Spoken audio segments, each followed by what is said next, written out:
नमस्कार। अगर साल 2026 में यूपीएससी परीक्षा देने का लक्ष्य है तो ये जानकारी आपके लिए बहुत जरूरी है। देखिए, तैयारी का जो सबसे पहला पड़ाव होता है ना, वो है आवेदन के लिए जरूरी दस्तावेजों को समझना।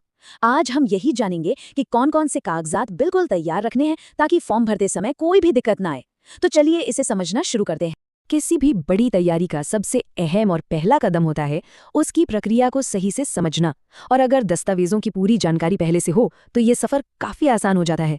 तो चलिए, फॉर्म भरने के जो नियम हैं उन्हें एक एक करके अच्छे से जान लेते हैं। पूरी प्रक्रिया को आसान बनाने के लिए हमने इसे 4 मुख्य हिस्सों में बांट दिया है। हम एक एक करके इन सभी पर बात करेंगे। सबसे पहले जन्मतिथि और पहचान, फिर शैक्षणिक योग्यता, उसके बाद आयु की गणना के नियम और आखिर में श्रेणी प्रमाण पत्र की शर्तें। तो चलिए शुरुआत करते हैं सबसे बुनियादी दस्तावेजों से, यानी जन्मतिथि और पहचान के प्रमाण से।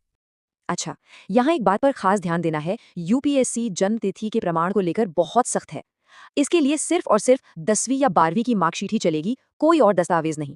हाँ, पहचान के लिए आपके पास कुछ विकल्प हैं, जैसे कि आधार कार्ड, पासपोर्ट या फिर वोटर आईडी कार्ड। चलिए अब आते हैं दूसरे जरूरी नियम पर, यानी शैक्षणिक योग्यता।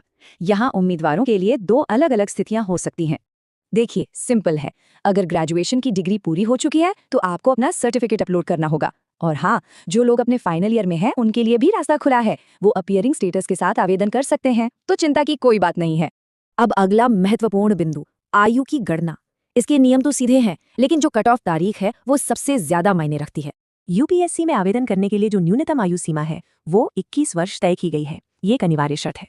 और ये रही वो तारीख जो सब कुछ तय करेगी, 1 अगस्त 2026। इसका सीधा मतलब ये है कि इस तारीख तक उम्मीदवार की उम्र कम से कम 21 साल हो जानी चाहिए। ये तारीख बिल्कुल फिक्स है, इसमें कोई बदलाव नहीं होता। अब आते हैं आवेदन के उस हिस्से पर जहां सबसे ज्यादा सतर्क रहने की जरूरत है, वो है कैटेगरी सर्टिफिकेट। जो भी उम्मीदवार आरक्षित श्रेणियों से हैं, जैसे ईडब्ल्यूएस, ओबीसी, एससी, एसटी या पीडब्ल्यूडी, उनके लिए ये जानकारी बहुत ही जरूरी है। यहाँ पर तारीखों का खेल बहुत महत्वपूर्ण हो जाता है। खास तौर पर ईडब्ल्यूएस और ओबीसी कैटेगरी के लिए आपका जो सर्टिफिकेट है वो 1 अप्रैल 2025 से लेकर 3 फरवरी 2026 के बीच ही बना होना चाहिए। समझ रहे हैं? इस टाइमलाइन के बाहर का कोई भी सर्टिफिकेट मान्य नहीं होगा। इस पर जरूर ध्यान दें। ये टेबल देखिए, इससे अंतर बिल्कुल साफ हो जाता है।